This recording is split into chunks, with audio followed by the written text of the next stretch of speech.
L'Iran pourrait-il survivre à une invasion de grande envergure? Depuis des millénaires, des empires ont conquis le plateau iranien. Certains venaient de l'ouest, d'autres de l'est, d'autres encore du nord, à travers le Caucase, et beaucoup pensaient à le conquérir rapidement. Mais presque tous ont fait la même constatation. Envahir l'Iran n'est pas seulement difficile, c'est une épreuve longue et ardue qui met à l'épreuve la géographie, la logistique et l'endurance.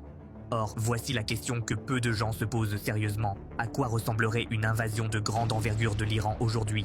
Pas des guerres par procuration, pas des frappes aériennes, pas des pressions politiques. Une véritable invasion. Des troupes au sol, des colonnes blindées franchissant les frontières.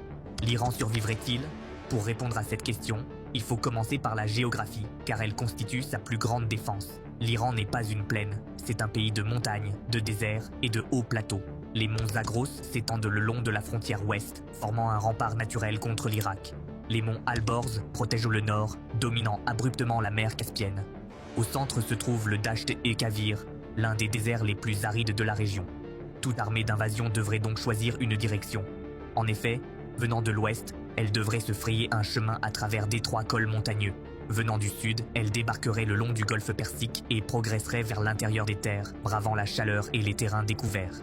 Venant du nord, elle se heurterait à des pentes abruptes et à des voies d'approvisionnement limitées. L'Iran est près de 4 fois plus grand que les États-Unis et le contrôle d'un territoire aussi vaste exigerait des effectifs considérables. Et ce n'est que le début. L'Iran, historiquement connu sous le nom de Perse, a déjà été envahi. Les armées d'Alexandre le Grand ont vaincu l'empire achéménide. Les forces arabes ont déferlé sur le pays au 7e siècle.